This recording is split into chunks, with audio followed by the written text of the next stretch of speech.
Simple pancake recipe. Hello, enthusiastic students. Today, we will learn how to whip up simple and fluffy pancakes.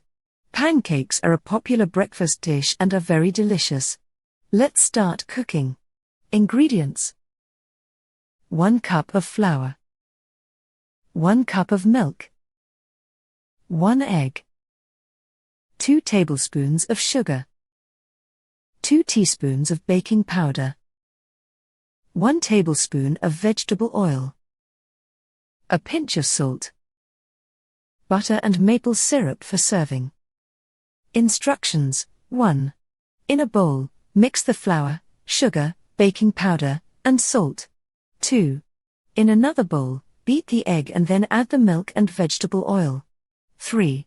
Pour the wet ingredients into the dry ingredients and mix until just combined. 4.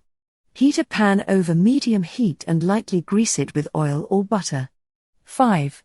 Pour 1/4 cup of batter into the pan for each pancake. 6. Cook until bubbles form on the surface, then flip and cook the other side until golden brown. 7. Serve the pancakes warm with butter and maple syrup. 8. Enjoy your fluffy and tasty pancakes for breakfast.